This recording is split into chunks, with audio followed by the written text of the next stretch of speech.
All right. What do you say we start? Hello, Ruby. Hello, everybody. Okay.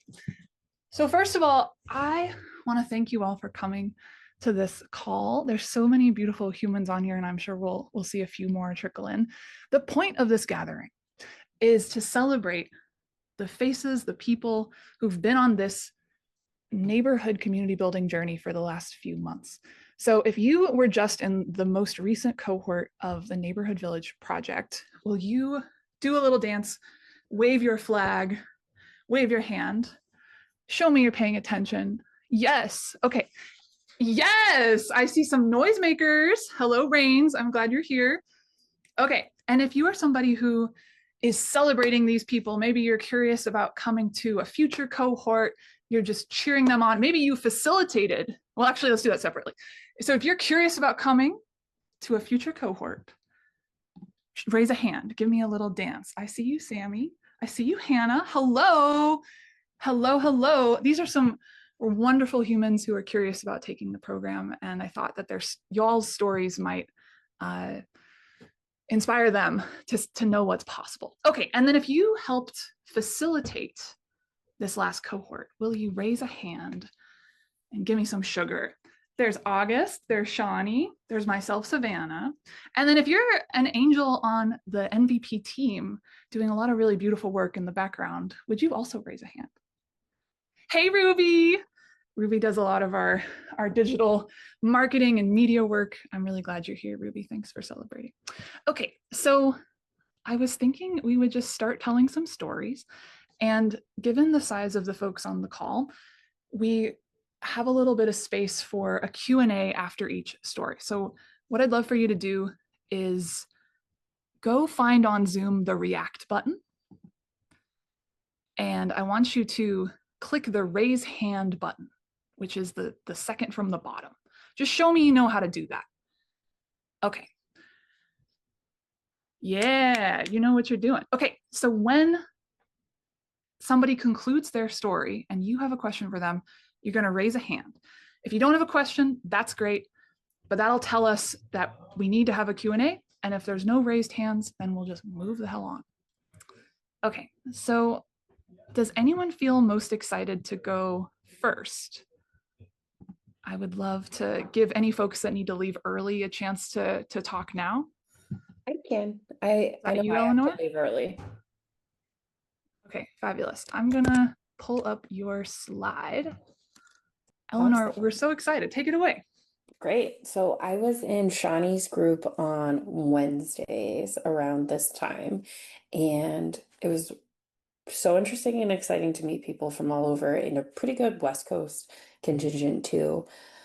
I decided to really focus only on my exact block, and I had been really inspired by a friend who lives also in Santa Monica who did a much larger area.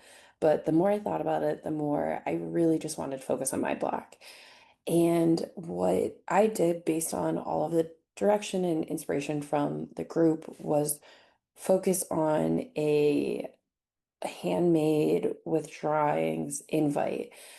It was really important for me to try to be as local as possible. So I was really intentional about printing at the local library, which was also conveniently the cheapest. And I ran around actually the morning of, and I knew I had wanted to do it that day. I was prepared, and I took a ton of copies. I ran around like 8 in the morning, and then the event was later that day around 4:30. And we had an incredible turnout. There ended up being, over the course of about 2.5 hours, close to 50 people of a variety of age groups. So some pictures here. And I really wanted to just parse out what I did. So like in terms of setup, it was very low key, just in terms of bringing out stuff I already owned, putting it on my front stoop, and letting my immediate building know first of all about it. And we have a really tight building where we're able to communicate a lot. And then I spent about $20 on popsicles. The nice thing about that was I could immediately put them back in my freezer. So for anything that didn't get used up, I was able to use. What was really awesome was there was one of the 7-year-olds was really excited to write everyone's name down on name tags, and everyone was so excited to get like that type of handwriting. What I missed, and I would recommend to people moving forward, was that I didn't assign someone to monitor the signups, and I was running around talking to too many people, so I didn't monitor it, so I didn't get as much contact information as I would have. What was useful is the people who stayed the latest ended up being the people without kids in the neighborhood. And one of the other people really took initiative and he started a WhatsApp group for No Kids Santa Monica, like 16th Street. And that's been a fun WhatsApp group, even just in terms of sharing, like, oh, who's playing pickleball this weekend or going for a bike ride. And so different splinter groups from what we had tried to start. I had really wanted to try to do a second event before school started for the kids. And but unfortunately, I ended up being out of Santa Monica more than I anticipated this summer. So event number 2 will happen in September in a couple weeks. But where I'm really excited to see where this goes is really just trying to make it, trying to foster events, ideally like every other month that brings people together. And people really enjoyed the full age range of having stuff that like kids can stop by, that people without kids can stop by. And we have several like elderly seniors on our block and wanting them to participate. All right. That is it for me. That is it.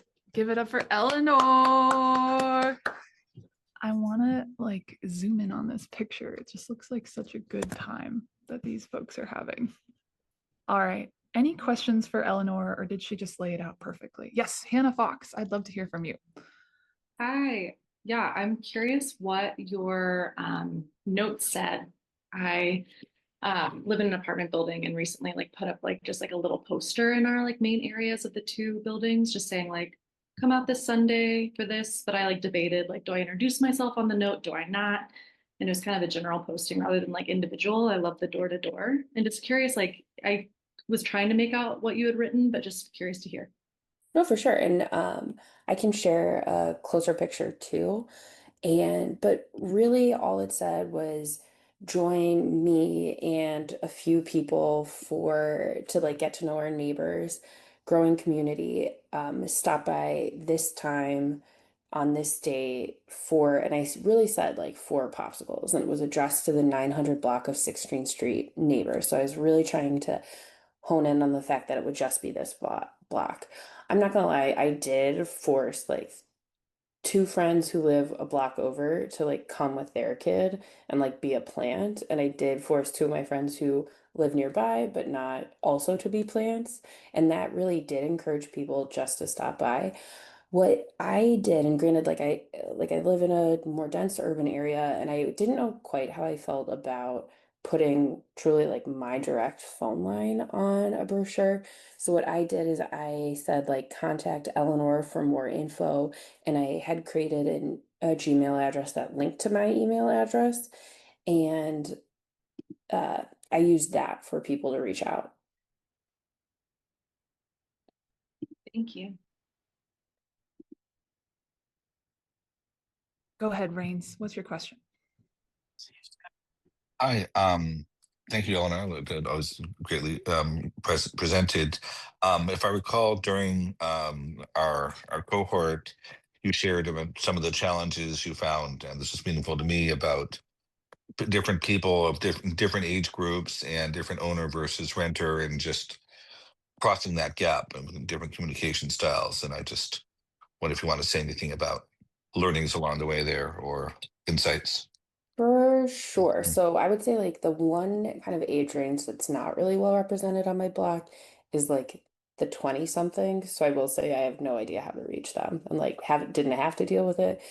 The people who responded to the emails ended up being like the elderly folks on the block, and the people who were really responsive on like WhatsApp and texting ended up being about in their 30s.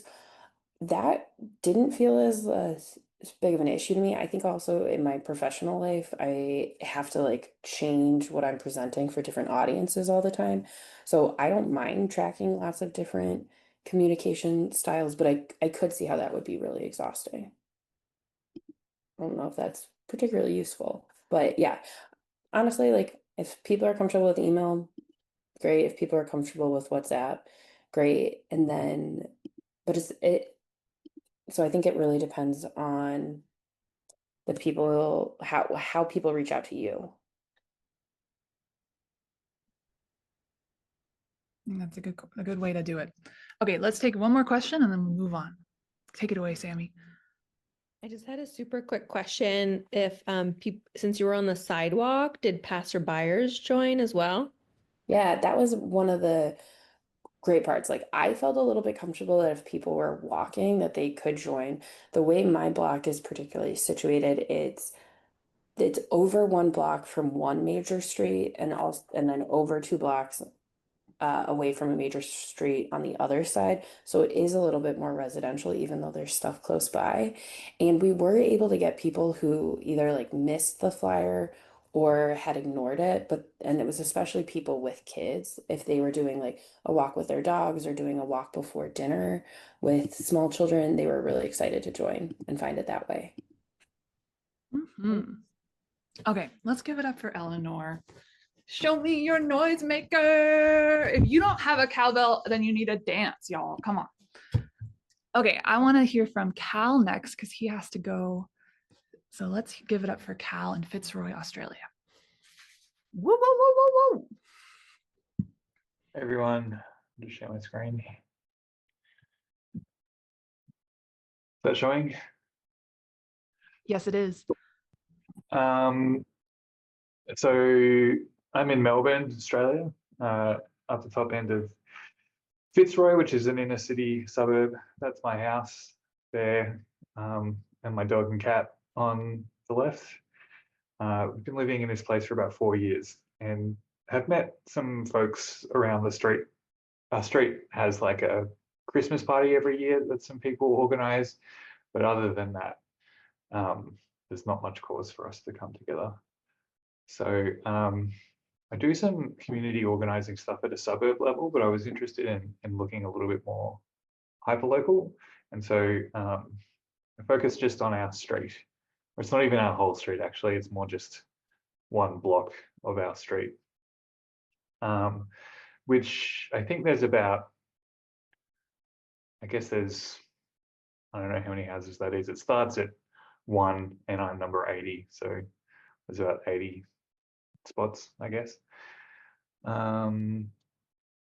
So we did a just a get together at the pub. It was the middle of winter here,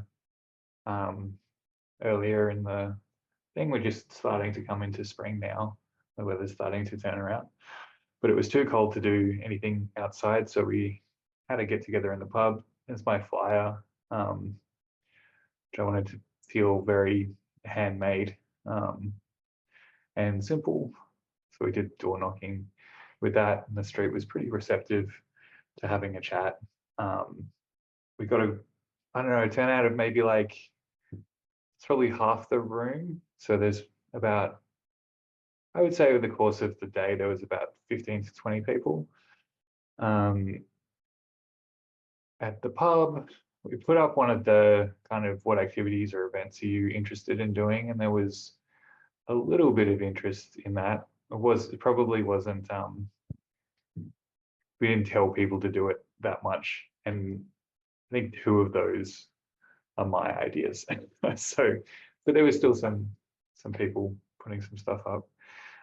One of the most successful things we did was I bought a little Polaroid camera and gave it to one of the kids who'd come along. And after she stopped taking photos of her out of focus face, she went around and took photos of everyone else who was there, which was kind of nice. And we put them up on the wall while we were there. You can kind of see them behind. We had the poster up on that far right the poster up to write ideas, and we were putting the Polaroids up on the wall as well.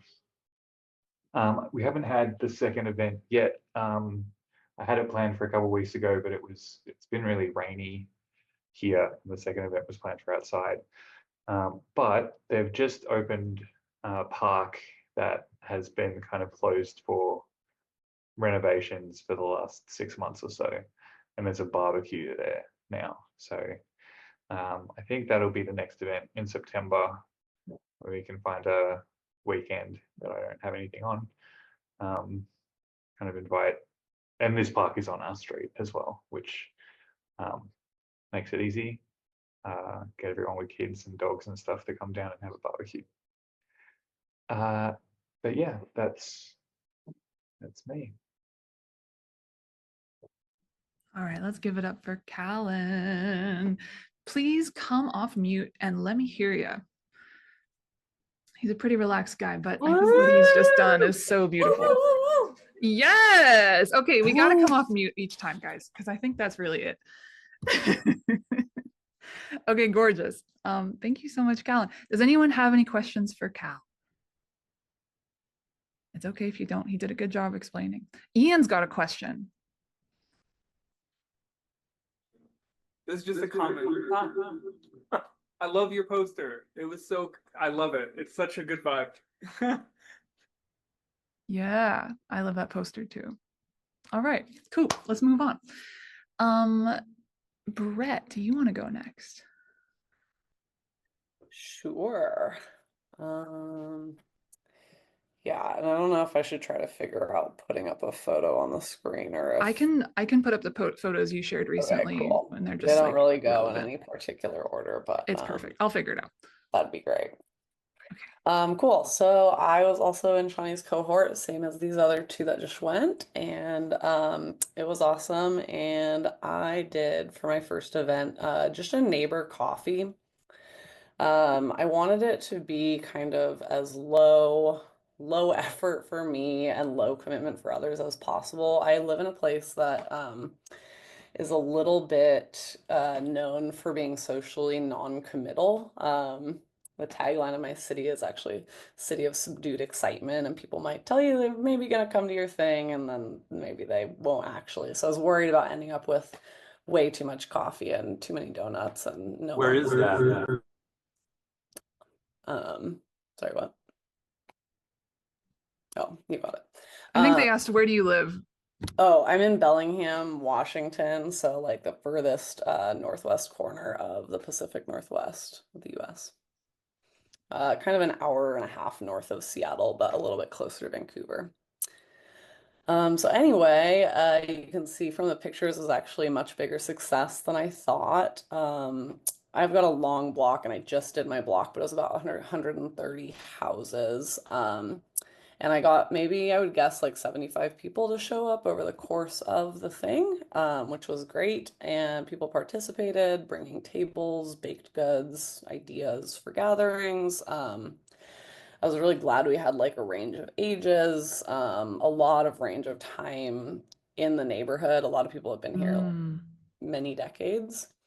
And then, everybody turned up, met a bunch of new people, was happy to be there. But what I didn't realize was that this same kind of gathering actually used to happen in my neighborhood. So for 10 years, my other neighbors, just a few houses down the street, had hosted an annual thing. It was every Saturday after Labor Day. And that was like a really established event.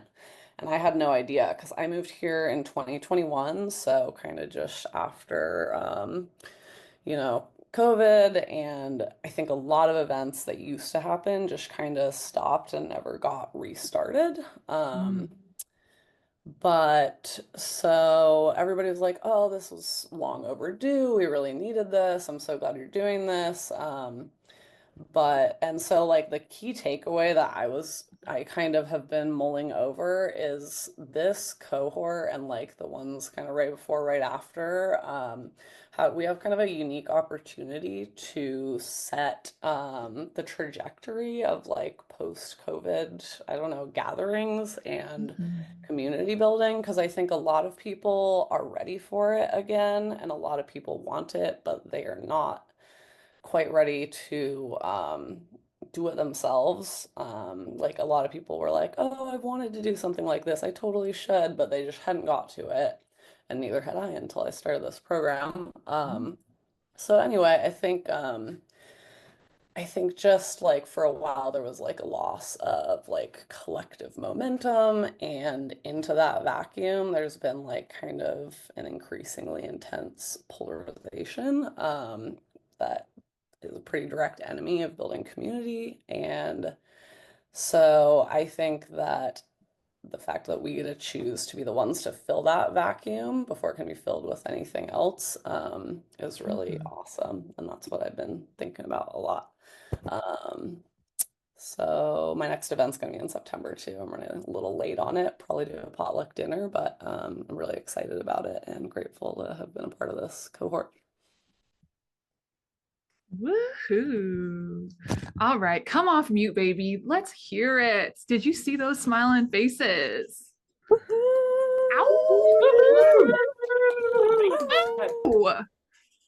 So beautiful, Brett. Okay, any questions for Brett? Any comments? Any compliments? And Brett, I have one. Mhm. How many people did you meet that were actually involved in the previous events before you got there? That's a good question. I almost feel like maybe close to half had at least known about them. I don't know who all used to go, but like a majority of people on my block have lived here for, I would say, like 20 years or more. And so all of them were at least aware, and it sounded like it was a pretty established event. So the only people that didn't know we had kind of a small group of us that were closer to my age of like newly arrived transplants. And so none of us had really been like, I had no idea until after I planned this that it was a thing. But yeah, this used to be a really big thing. And actually the person that used to do it had told me she came to this one and she was like, I'm so glad you're doing this. Like we lost steam and we didn't have the energy for getting it back up and running yet, but we really want to have it. So they were grateful. Beautiful. Okay, Hannah's got a question. I have Hannah. one quick question. I'm like in this like logistical mindset, feeling like really energized by y'all's examples and curious about for the next event. I saw like a sign up table where you're getting emails, and is that how you're communicating moving forward, or what does that look like? I got some emails. I have some phone numbers. I've been trying to collect them just for myself so I can eventually stop flyering, but I think I'm gonna do another flyer since the handmade flyer worked really well, and I think the handwritten nature of it was like kind of the biggest draw. I'm glad I printed it in color too. So I'm gonna try and do that again and include a photo of the first gathering. Is an idea someone else in our cohort had, which I thought was a really good one. So people can kind of see social proof if they're a little bit nervous about doing it. But for this one, I'm not going to door knock. I'm just going to drop it in mailboxes and see what happens. Nice. Also, just a comment to say I loved and like took a picture of the name tag colors and like how long have you been here? I think that's such a lovely conversation starter and like momentum for folks if they're shy to be like, oh, I'm trying to meet a green tag, like haven't met a green tag yet. I don't know. It was a really good idea. I would say logistically get someone on the name tags to like hand out the proper color when people get there, because nobody actually saw the signs and they were like, oh shoot, I was supposed to do the other color. And so it was a little bit randomized, but I liked the idea. So you should totally do it. Lots of good ideas. Okay, many thanks to Brett. Thank you very much for inspiring us. Brett, is there a chance you could find a picture of your flyer and post it in the chat? Because it's so good and I couldn't find it when I was looking just now, and I think Hannah might benefit from seeing it. Yes. Thank you so much. Okay, Bobby, I'd love to hear your story next. Yeah, let's see. Do you want to share my slides or want me to share my slides? I'm happy to. I'll share your slides. Um, Why don't you take it away and we can dive yeah, in. I'll go ahead and start talking because the first slide is like literally just my name.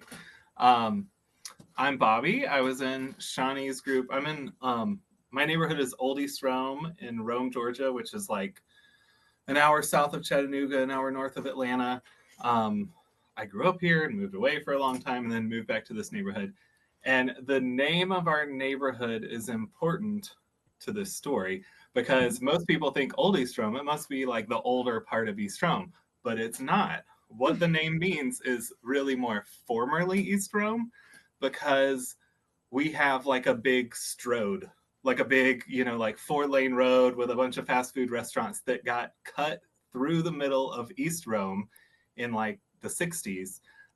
And Old East Rome is on the side away from downtown and away from the rest of town. So we're a little bit removed.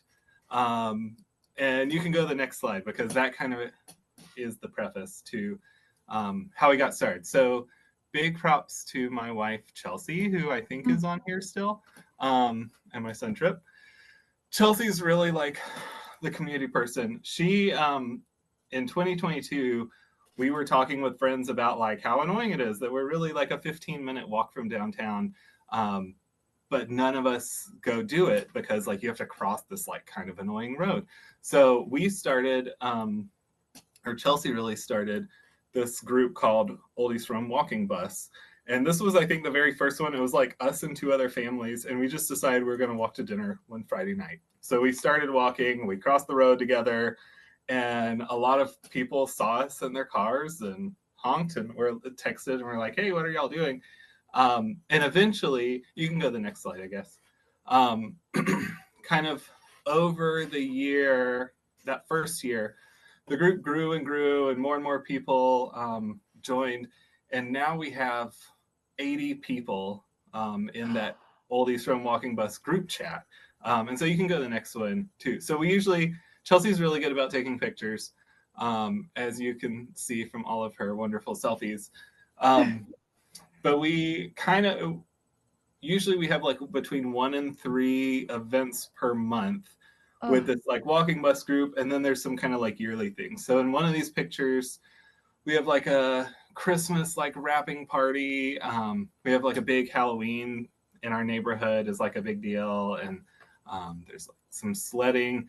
So we have this big group of people, but at a certain point, we were talking, and like I kind of realized that a lot of the people in the group just got added by a friend and they're not actually in our neighborhood. They're like people who are either like way on the periphery of our neighborhood or maybe in a totally different neighborhood. They just know someone in Old East Rome and wanted to be like part of this like fun thing that was happening. And also when you start like scrolling through, we are like in our 30s with a kid who is now 11, and most of the people in the group happen to be people who are in their 30s with kids around the same age. So you can go to the next one, next slide. I started thinking, what would it look like to actually do this with all of our neighbors? And that's kind of how I got to NAP, and trying to figure out like what this would look like if it was more local, if it was like a little tighter knit group, and also if like everyone was there, because like we have some really good friends who live right down the street from us, but there are also like people in this group and people like we're in community with who live like far away, and people who live really close by we don't know very well. So we joined the group, started going through the cohort and planned our first event, and you can go to the next slide. And then right after we planned our first event, we're parked on, we have to park in front of our house, and our car got, my wife's car got totaled. And you can kind of see that is our next door neighbor's car that also got damaged. And it was like some kid in the neighborhood who like lost control. And it was actually a really cool moment because we had a bunch of like crises all happen at once, and had neighbors who like started showing up and really like helping out. Like we had to go to the emergency vet that same night, but clearly only had one car because this one was totaled. So like our son got driven to a friend's house to spend the night, and all these different things kind of started happening. You can go to the next slide. And so our next door neighbors, Katie and Bill, who the day before their car also got hit in this accident, agreed to host our first event. So next slide. We did, those are our flyers. So I knocked on about 100 doors and dropped off flyers. And we kind of decided to start with, like, instead of trying to do something every week, to do like a rotating monthly happy hour. So Katie and Bill ended up saying that they would host the first one. And we actually have one coming up Friday, our next event at another neighbor's house. So knocked on doors, started putting flyers out, and then next slide, the same thing happened again 2 days before our event. So both our rental car and Katie's rental car got totaled like the Wednesday night before our Friday night event that they were hosting at 3 a.m. And it was not a lot of fun. But it kind of blew up like in our community that like the same house had just had 2 cars totaled, like going way too fast. It's like a 25 mile an hour speed limit, and these cars had to have been going like 45 plus. So it kind of created this whole conversation around like safety and speed and like what we can do together in our neighborhood, that really like brought people out and got them interested and excited. So we can jump onto the next slide, all the fun pictures. So we decided the event must go on. This is on the side of their house, away from the dangerous cars. So people started showing up. And then next one, you know, we had a lot of kids, but it was really cool to see such a big range of ages. Like there were little kids there. There were folks who were like in their 20s and 30s, and then there were a lot of older folks there. And let's see, I guess next slide. I can't even remember what all pictures I have at this point. So yeah, we ended up having about 50 people kind of drop in and out over the night. And you can go to oh yeah. And then let's go to the next one, because this one also has a little bit of a story. So in my like door knocking, like towards the end, I was starting to get like all these like bad things are happening, and this is like draining, and it's hot and miserable in Georgia, like in July. And I walked up to a house and knocked on the door. My last name is Jones, and I saw that they had Jones next to the door, and so I was like, hey. And we were talking and said, oh, we might be related. And we were kind of talking for a minute to this guy in the blue shirt, an older gentleman who they moved to the neighborhood 3 years ago. And we were talking, and he was saying, yeah, you know, I used to go by RB because my name's Robert Bruce. And I said, what? And he said, Robert Bruce Jones, that's my name. And I said, that's my name. So, and That's not hilarious. just that's my name, that's also my dad's name and my son's name. So we are all 3 Robert Bruce Jones, and happened to meet a guy with the same exact name as us, Wow. like a block away that we didn't know. So now he and I like text. He's like said that he got the flyer for the next event and is excited to come. And just like, despite all of those bad things, and maybe somewhat because of all of those like bad things, our neighbors were like able to really kind of step up. And so I guess you can go to the next slide.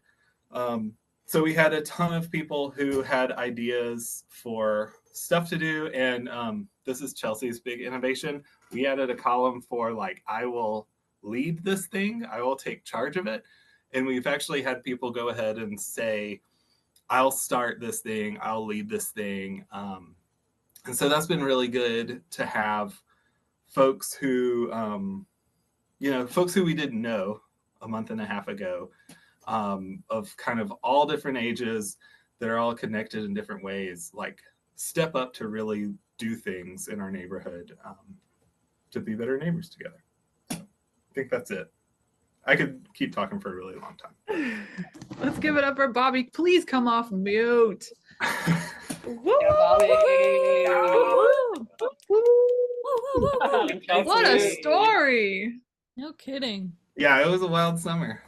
Sign the petition. Sign the petition. So I have a question for this person, Klosh, on the call, because it seems like you know the story. Are you one of Bobby's neighbors? That's my wife.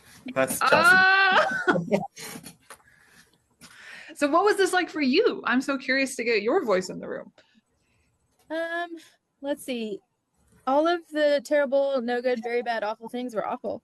But it was really interesting because I feel like Bobby said, like the night that the first wreck happened, because we'd already been like texting with and talking to all of our neighbors about this upcoming event.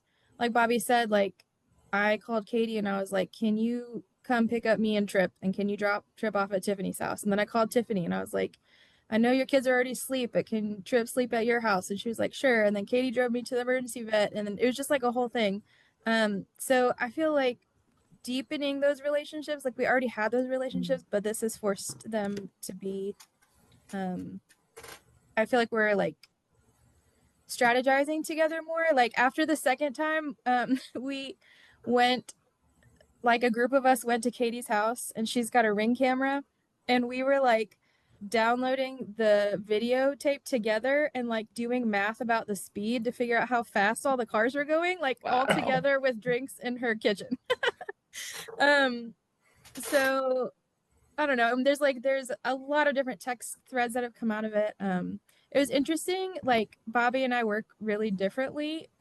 So kind of letting him be in control of this new way that we are working together through the neighborhood has been really interesting and really good. Amazing. Amazing. We'll give it up for everybody. Woo, woo, woo, woo, woo, woo. And thank you for all your gifts that you've brought to this neighborhood. That's so gorgeous. Okay, so let's see who wants to go next. How about we mix it up and hear from Shawnee, one of our amazing facilitators and a longtime neighborhood community builder in Perth. No, I wanted to go last. Okay, well, you should go last. Okay, Rains, do you feel ready to go? Then if there's not time, it's okay. Perfect. Okay, Rains. Okay, we'll wait from Rains. Sorry, I don't. I'm dining with in-laws. Perfect. Would you like to tell your story? By a little bit later, perhaps. Okay, great. Let's do that. Well, how about August? Why don't you go next?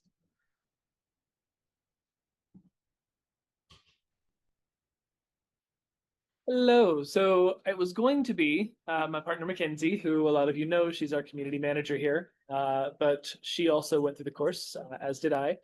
She couldn't be here tonight. And I asked her what story she would tell if she could be here, and it's a really sweet one.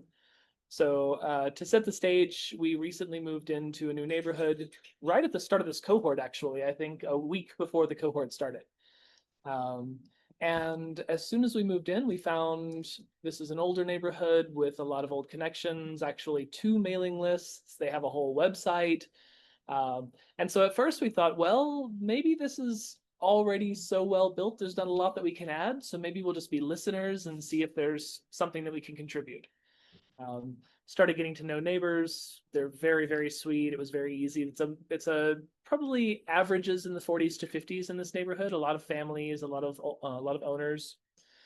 And as we started putting out the invites for our first event, we actually got a lot of feedback that although there are email lists and a website, it seems like a lot of the connection was from a generation ago. Like there were kids that grew up here, everybody got to know each other, but it seems like it's actually been years since people did a lot of connecting here. So there was a lot of gratitude. I think at our first event, we had about 45 people that showed up, and many of whom showed up and said, I can only be here for about 10 minutes. Oh, and then ended up staying until I think like 7:30 when we were packing everything up, so like 5 hours later. So the event went fantastic. And it turned out that everyone was so hungry to be invited. I think it was Brett who said that, people were really ready to just be invited into something, and we had the exact same experience. But two stories I want to share that I thought were really sweet. So after that event, we have a little neighborhood creek, a farmer's ditch that goes through our area. And all of the families love to tube it. And so you often see kids having parties. There are two parks that are about 3 blocks separate, but the creek wanders through. So it's this magical 15-minute tube, and then it takes 5 minutes to walk back. And so the kids just run this circuit all day long. And then we were tubing and we're about to head home, and Mackenzie hears the daughter of one of our neighbors. And the daughter, I think, is 7. And she's like, oh, wait, hang on. I'm going to go tube home with Kenzie. And so then she turns around and our neighbor Beth is like, oh, yeah, hang on, Kenzie. She's going to go home with you. And so Mackenzie and our neighbor's daughter hold onto each other's tubes and float down the creek. And then she walks her home. And then comes over the next day and she's like, Kenzie, here, I made you a caterpillar. And she had made her a little clay caterpillar. It's precious. It's now on one of our altars downstairs. I love it. That's the story that she wanted to tell. But I want to tell another one where, as part of the program, we have events, and that's a big part of our focus. But we also ask people to constantly stretch outside of their social comfort zones and just figure out, like, what's something that you could do that's just a little bit more challenging for you than you've done before.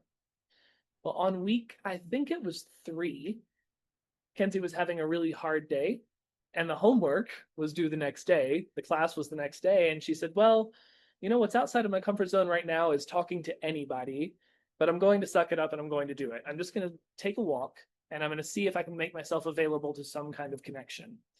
So she goes walking, and we're still fairly new. We're still unboxing at this point.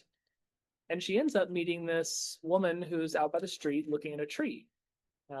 She says hello, and the woman's like, oh, this is a catalpa tree. They're really sweet. That's what the neighborhood is named for. They strike up a whole conversation. Turns out this woman's name is Lynn, and she's in her 80s.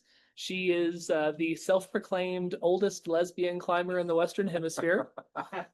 But it turns out Lynn has cancer. And in her journey with cancer, she's apparently gotten quite protective of how she feels her cancer affects other people. So it seems like she pulled back. She pulled back really hard, stopped connecting with a lot of her friends. And when Mackenzie walked up to her, she said that she hadn't talked to anyone but the guy who delivers her groceries in weeks. And she was realizing that she really wanted connection. And it was a sad and also very beautiful moment. Lynn brought Kenzie into the house and showed her her chickens, which she says are good for her sanity. And we've been in connection with her since. We've learned that she has a lot of stressors. She's living a pretty challenging life, but she has a huge laugh. And it was just one of those moments where it would be so easy to miss Lynn. In fact, I've never once walked by her house and seen her outside. So the fact that she was even there when Mackenzie went on that walk is just a fluke. And if she hadn't been actively looking to make connection on that day, we probably wouldn't even know that Lynn lives there. And so it was just a really good reminder that while we're doing these events and while we're looking for all these big signs of connection, it's the tiny little bitty conversations that we might have otherwise passed by that can be really impactful. Swoon. Okay, let's give it up for August and Mackenzie. Please come off mute and make some sort of noise. Woo, woo, woo, woo, woo, woo. Super beautiful. Okay, any questions for August? Can I just make a comment for you, Hmm. August, rather than a question itself? There is quite a lot of data that suggests that it only takes 3 or 4 of those sort of heartbeat moments in a day, and it might be going to a grocery store and having a nice chat to the person serving you, or going for a walk and seeing someone. Those are as impactful as we tend to think we need the 5 really close people that we can ring if we're feeling miserable. But if you're feeling really lonely, you can use up those sort of 5 friends. And so those things are actually really, really important, and they're especially important as people age. So I just want to reinforce the importance of that story and how wonderful a story it was. Thanks for that, Shawnee. Big time. I see Rains. Rains, do you look ready? Are you ready? Fantastic. I can't wait to hear from you. It should be as ready as I'm going to be. Let me get some photos shared. So you can see this. There we go. Nap. Boom. Well, let me look and share. Do I have to select them all? Just 1 second. Okay, real quickly. So, hi everybody. I'm Rains. I'm in Berkeley, California, and I live in a co-housing community. But I'm excited about NAP making it my job to go out further around the block in my neighborhood and get people organized. Let's see. There we go. There's me. Are you seeing that? No, I can't see the pictures. Oh, I guess I have to hit OK. There, not that Here one. we go. There. Something's happening. Yes, we can see them. Excellent. Just our neighborhood park and bulletin board, and one of the places we put up the word. But yeah, so excited to organize, and as like others, scale down a lot from we can go all the way to the store and commandeer their supplies, to like let's stick with the block. And not go too much farther at first. I got to go out with my neighbor Alice, who's 85 and knows a lot of people in the neighborhood. We went out together, but also split up a bit. Here's us on our own community's walkway heading out.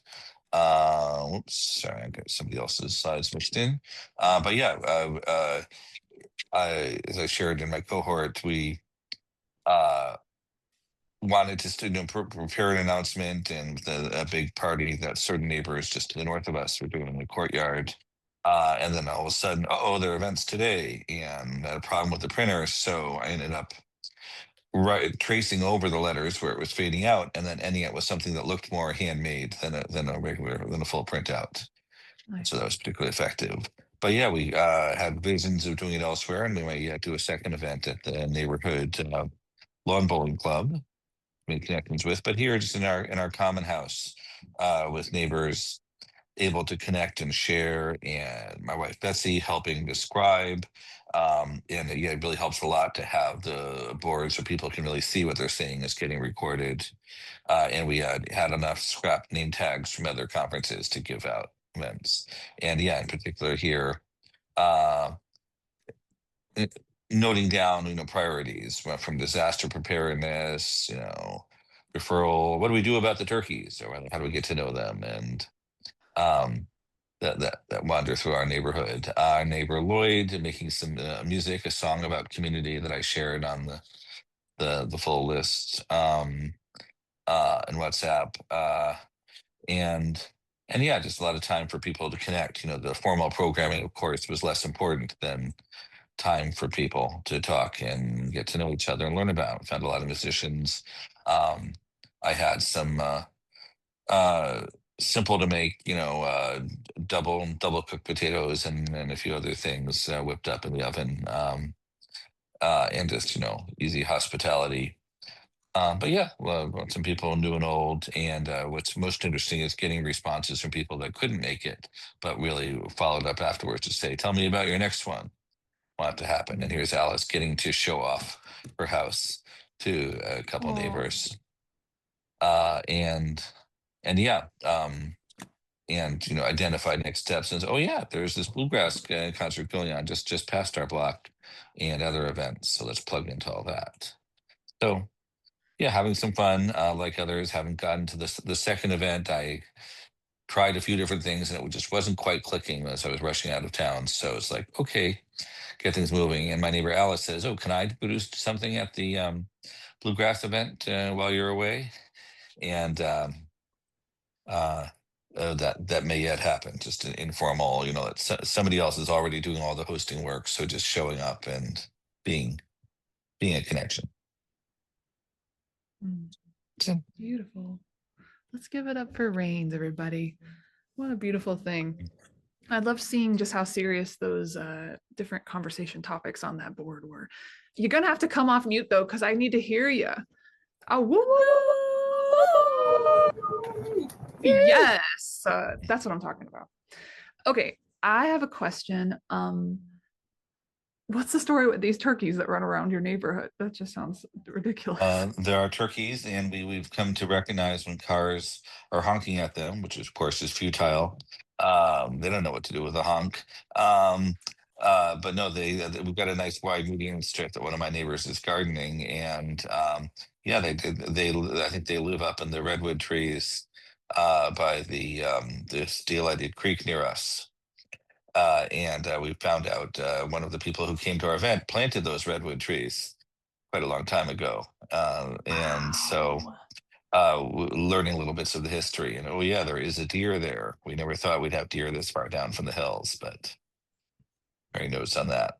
And yeah, finding a lot of musicians in the neighborhood and some new people. And yes, the dog walkers are great connectors, but often they're coming through from somewhere else. Mhm. Okay. Any other questions for Rains before we move on? No? Okay. Thank you so much, Rains. All right. I want to kick it over to Brooke in Boulder. Brooke, do you want to tell your story? We got to keep the energy up. I know it's been a long Zoom call, and Brooke is just the Sure. person to do it. Oh, good. And I'll just say I was in Boulder yesterday, so I appreciate the energy from there. What? I'm in Philadelphia now. Why aren't you still here? Just on my way through. Oh, The way through. all right. You can make the case for why I should come back. Didn't know what it was, but something was missing. So, Savannah and August, I may need some gap filling with my story. So my first event was, I think we'd had 2 of our weekly meetings, and I wasn't planning to do it that immediately, but my neighbor who had just moved in was very excited about it. And so she said, let's do one on Monday. And so I made flyers, hung them up, and said, join Brooke and Julieta. And it was set for, I guess, 6 o'clock probably on a Tuesday. And the day had been off and on rainy, so I'm sure there was just some questions in people's mind, is this going to happen or not? And for whatever reason, I think I was juggling a whole bunch of things. I just started having a breakdown over this. I mean, structuring and organizing things has been a historic kind of difficulty for me, challenge. And so I've learned a lot through the course in that regard, which is another ancillary benefit. And so I ended up leaving the house late, went out to buy, I guess, bought some drinks or some supplies, ended up leaving the house at 6 o'clock. It was still sprinkling raining, so nobody was out. On the way over to the liquor store, ran into someone I knew and just said, there's this event I'm doing and I'm late, got my supplies, got home at 6:30 thinking, oh God, it's all going to be a failure. Everything's going wrong. Well, as it turned out, it had just stopped raining right when I got home. And Can I jump in, Brooke? Say again? Can I jump in? Yes. Okay, so another part of the story is that Brooke is like giving us the live, like he's basically like live tweeting into the Telegram group that we have for our cohort in Boulder. And he's like, guys, no one has RSVP'd. Like, I'm exhausted. I've had the worst week. Everything is horrible. Like, I don't know what I'm doing. I just want to call the whole thing off. I'm exhausted. He put so much energy into his flyer. And so we're all just like in the chat too. Nobody else had things going on that night. And we're all just like watching the debacle of Brooke's life like unfold. And then he gets home, the rain clears. So I get home at 6:30, the rain is just stopping, and I live in a multi-unit building, and so I come through the main door down my hallway, and there are sliding glass doors. I look out and I see my neighbor Julieta, and then actually a friend of hers from a nearby neighborhood she'd invited, and her husband with some red, I don't know, it was just red. It's a bag of chips for a bowl or something, like, bright color. I remember seeing And it went from like, oh my God, everything's wrong. I was probably hungry. I just been managing too many self-employment things that were driving me batty. And then I look out and see her, and I just went like, oh, there. It was 6:30. The rain had cleared. Oh, my neighbors. It was heartwarming. My neighbors were just had coming out of their sliding glass door, walking towards the pool. There's a common kind of rectangular. Ah, here we go. Nice rectangular building. Off to the right is where they lived, and so and they were co-hosting, and they were bringing out supplies, and then neighbors were kind of like, is it happening? Is it happening? And sure it was. And it was really neat because this crew came out, and then it started raining again, and we set up a pop-up tent. So with the trees in the background, that was a different week. I was like, Okay, sorry, my bad. Again, forget this. And it ended up working fine. So there are the trees in the back, that umbrella you saw, and then a pop-up tent in the front, and it rained off and on, but everyone stayed, and the trees provided rain shelter, and so people just gathered underneath those rain shelters, and everyone stuck around, and it was incredible. And then didn't your one neighbor give you a tour? Yes, indeed. So this is Sam. He is engineer, science realm, and people were excited to do a science tour. So we went up to his apartment, and there he has all these crazy plants. And then we also, what? Oh, Yeah. that's a great one. Yes. Livens things up. And then this, he had uranium glass. This is a Geiger counter, and I wondered, should I run out the door? We're checking the whatever you call it, the radiation. This looks like The Simpsons, right? This is actual uranium glass glowing under a black light. Wow. And so we got this whole science tour, and I wasn't sure of the particular safety of the moment. But everyone was super stoked for science time up at Sam's. Amazing. Amazing. Oh, okay. Does that conclude your story there, Brooke? I'd say so, unless you two have any gaps to fill. It was just so cool to see we just got the play-by-play in the chat that night, and for him to go from like, everything is horrible, I hate everything, to wow, this is amazing. And I think my favorite part was, or better yet, I'll frame it as a question. Like, Brooke, what was it like for you to go from such exhaustion to seeing your actual neighbors, your actual community support you even before that, like all those bonds had been woven? I suppose it felt like a weight had been lifted, heartwarming, touching joy, but then also like, oh, it's not as going all alone as I thought, or something. Like, there isn't so much weight on my shoulders. People are interested in this. And indeed, asking for collaborators is really important, because I'm doing this all alone is I would never keep doing it. It's just exhausting. That's not true. I think I've learned enough ways that work by now, but certainly knowing in any endeavor where I thrive in creative collaboration, something like this, which could be a solo endeavor, to find those other people who are interested. And I found someone at the first meeting named Megan. She was excited. She has helped me hang flyers, helped me make a flyer. Her grill is still out at the pool. I need to return that because we found one on the side of the road. So to replace it. Amazing.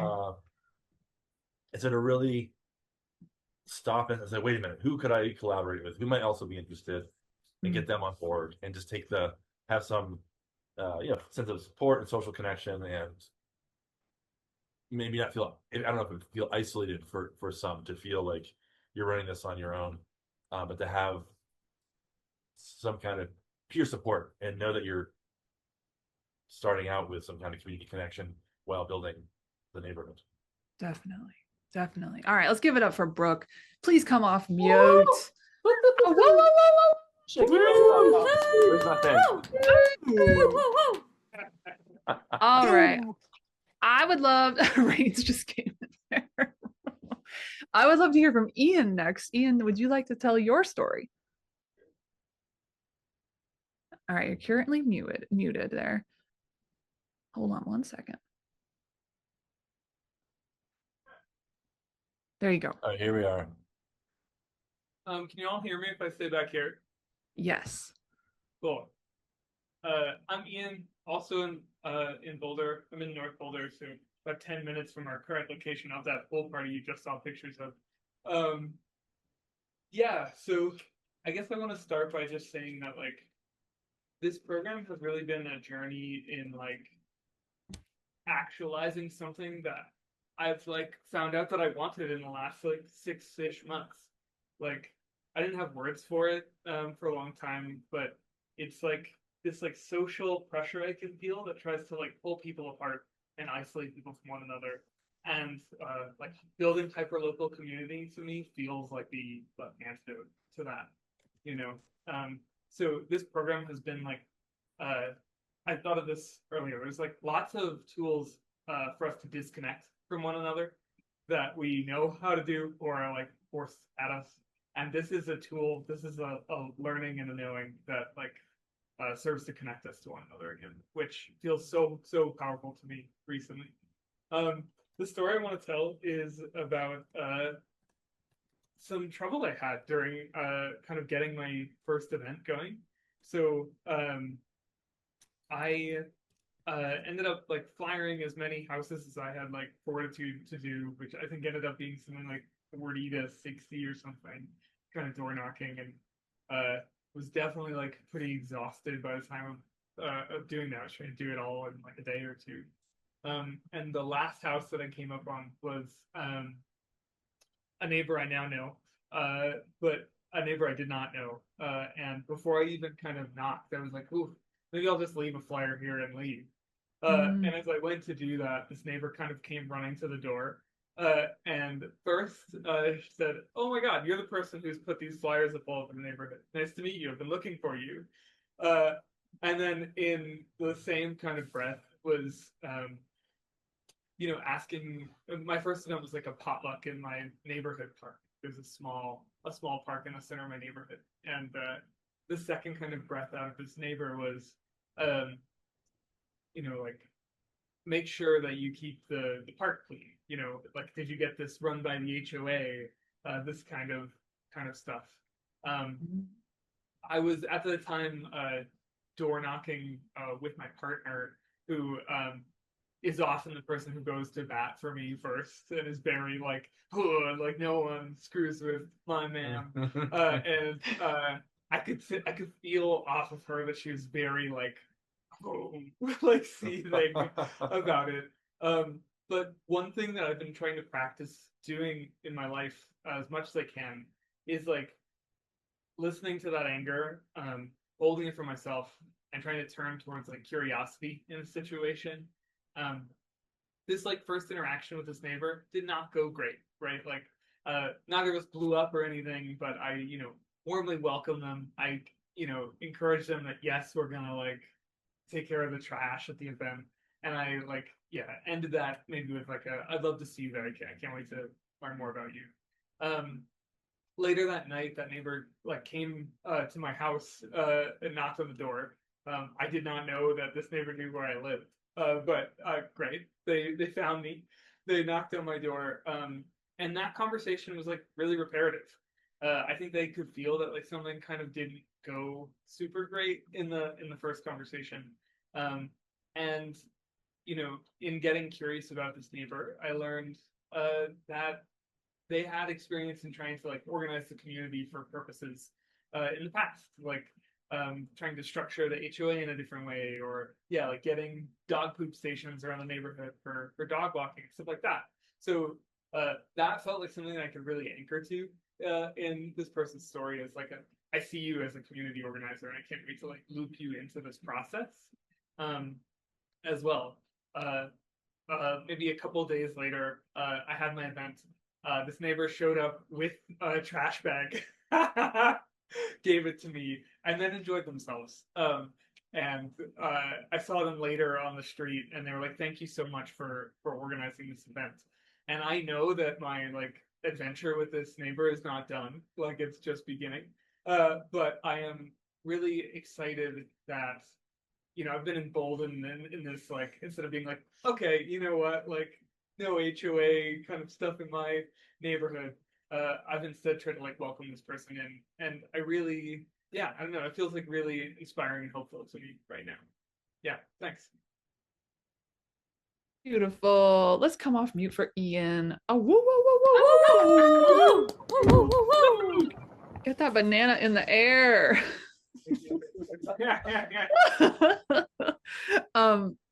Something Ian said over the course of the program in our cohort was, I really want to undo loneliness. And that just melted all of us. It was so beautiful. Okay, I feel like we could end with Shawnee and then call it a night. Shawnee, do you want to tell us your story? Yeah, and I'm sorry I don't have any photos. I've got about 2,000 photos of the West Beaky Bunch over the last 6 years, and I don't have any for this story. But some of you may find the things that happened to me this week happen to you over the course of the time to come. So I'll just tell you the story. Thursday night, I go to what's called a climate musical. And the message that we get from this climate musical is stuff you do at home and stuff you do in your local community is not enough. And we need to be pushing our government and pushing gas polluters and pushing these corporations and pushing these companies. And if you're not doing that, you're not doing enough. So I came home feeling really guilty and miserable about the fact that I was doing the wrong things, but at the same time, I was feeling a bit tired and overwhelmed, and so not feeling great. Then the next night, we had a felt making workshop hosted by a lady called Louisa. She's done it before, and so most of the people there had done felting. And I just think that I got stuck. There was a table of people having a really interesting conversation, but I got stuck next to a lady who, to be perfectly frank, I don't like. Okay. She's sitting there next to a 9-year-old, and she's talking about the breast that she's had done and how it was 10 grand that she spent, that she was so happy she'd spent. And then this lady got into how really important it was to have your eyebrows tattooed. And this is in front of a 9-year-old girl. And I was basically going, I have no connection to people in this community. They are not my people. I'd been to this thing the night before, and I was struggling with, I could have spent the night with some people that I find really motivating and an affinity group. And you may come across this as you get busier. This might happen to you as well. So I'm pretty miserable. I had been, and then on Sunday, 3 of my neighbors and I got together and we presented a workshop on death. It was a workshop on death and dying with dignity and grace, we called it. And we had a lawyer who talked about wills and advanced care, a lady talked about advanced care directive. We had a lady there who used to give the injections for voluntary assisted dying to help people pass on. I've just studied as a death doula, so I was presenting some stuff on post-death and pre-death and post-death. And it was a beautiful, sharing, lovely experience with a whole pile of neighbors that I had met and a whole pile of neighbors that I hadn't met. There was about 15 people there. And I just sent them a little thing the other day because I was sharing this story with my cohort, and I thought I'm really interested to see how they found it. And I got responses back, makes me teary. I'm so happy to live here. I'm amazed at the resources that we have in that I'm going to meet on the street. These people, this lawyer that I will be able to continue to have a conversation with. And the one for me was a lady who said, I've been nervous, and the first thing she's come to, I've been nervous to come to something, but I was called to this topic And I'm so glad that I was able to come and meet these people. And then a simple thanks to me for all that you do and to the people that organize this workshop. So my message, if I can stop crying, my message to you is this is really important work. This is making a difference when it comes to climate change and resilience. This is making a difference to loneliness and social isolation. You will find groups of affinity within the suburb that you live in that want to do the same things as you. And as I listened to the people, especially from my cohort, because I'd heard their stories, I'm so fucking proud of you all. And you should really feel proud of what it is that you've done. And to Ruby and Hannah, join in, because this is important work that's going on in the world. Give it up for Shawnee. Could be a more soulful response. So beautiful. Woohoo! Yeah. Thank you, Shawnee. Thank you, Johnny. Thank you, Shawnee. Thank you, Shawnee. That's extremely beautiful. Any comments, reflections, questions for Shawnee? I just really appreciate, Shawnee, your naming of like, I don't really like that person. And I think about community and how it can get so romanticized. And like the truth is that we'll just be near people and be in relationship with people that we don't always like. And that's a part of it too. So I just, yeah, appreciate that naming. Me too. Brooke, you want to say something? Sure, I have a question. I suppose you have quite a large neighborhood, I think. How many in your neighborhood? 250 or something? 370 370 houses. So 1,000 people. Wowzers. So when you first started, did you do it all on your own, or at what point did you find some collaborators and start building a team of people? I started with another lady called Kerry Page. So she and I started together. We did exactly what you guys have all done. We had an event, and we actually ran between us monthly events for 5 months until someone naturally said, I'll run the next one. So for those of you who've done your first event and are feeling like, oh my God, this is not going to take off, it probably will, but it may take more. It may take people going, shit, this person is committed to this, and I'm going to join them. So don't panic if that doesn't sort of follow the proceeding. I think this program's great and that you're encouraging people to do it from the beginning, but I'd have a message there about don't panic if it doesn't happen straight away. Great. Savannah, let us know if there's time. I'm just interested to hear, if it's not duplicating your TED Talk, Shawnee, in a nutshell, what we could expect as beginners to this about kind of the timeline. You've been doing it for years, how long it takes for certain things to happen, or kind of to understand I'm at this stage in the process. Don't be disappointed because it takes, I don't know, a year for my dream to happen, kind of. I don't know, because I'm not in your community. So every community is very different. I can't tell. And you are different to me. You have a similar energy to me, I have to say, but you are different to me. And so things will be different. I was talking to someone yesterday, however, who did this a year ago, and she's had some events. She's had trouble getting people and traction to help her. And my response to her was, who cares if it dies? Isn't it better to have had these events and had these things happen than to not have had them happen? And so you keep going with your passion project as long as you keep having the energy for it. And it might be that it's not till you die off that someone else takes on the mantle, you know? So I would say just keep going. Sorry to those in my cohort who've heard me say these things about 1,000 times already. I'm sure they're worth hearing again. Okay, so I think that'll be our last story. And I want to just celebrate everyone here so much. I want to thank Shawnee, August, myself,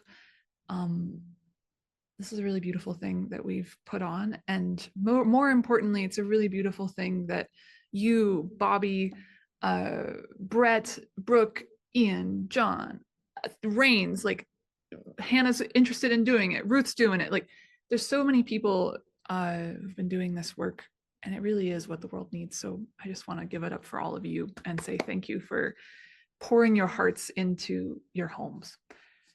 Okay, I want to throw it over to August, who's going to say a few words about upcoming support and resources. Yeah, so for those of you who are coming to the end of the cohort, we have been talking with a lot of our previous stewards, and we've been imagining what would it be like to continue this community of support. And so the 10 weeks are pretty direct, they're pretty focused, and then what happens when it's over? We are going to start up a monthly call. And that monthly call will look somewhat similar to the weeks that you've had. There will be content there, but not as much, at least not in the beginning. It will look like, however, a place to continue the accountability, the peer support, to keep holding each other and to keep coming and saying, hey, I'm trying on this. Are there any other success stories? Are there any other failures that I could learn from? And one thing we'd love is for all of you who want to come, and we'll have some messaging about this in the near future, we would love to hear from you what you would like in this group. We have heard from many of our past stewards that the accountability and peer support is a thing that they absolutely want. And we also used to offer these expert workshops.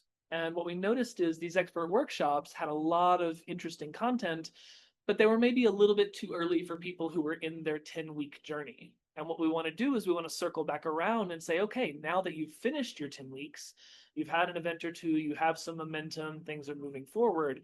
Now we want to bring those workshops back in and say, hey, the challenges that you've come up against, the questions you didn't even know you would have, now we can actually help you with that.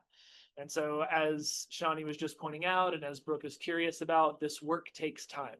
You know, we set ourselves up to receive the energy of the community, and you never really know when it's going to take off exactly.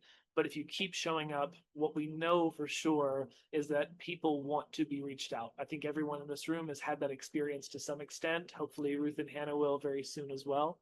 And so we just want to continue offering the container, and we have every desire for that container to grow with you. So yeah, be thinking on it. Think of what would feel good for you in terms of future support. We'll reach out, and I look forward to seeing all of you there.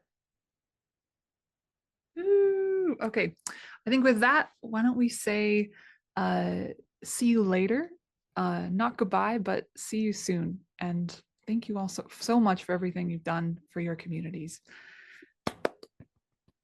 Thank you so much for doing Thanks this. for the banana. Thank you guys. Thanks, everyone. Bye, y'all. Have a great rest of your evening and your day. See you very soon. Bye. Bye.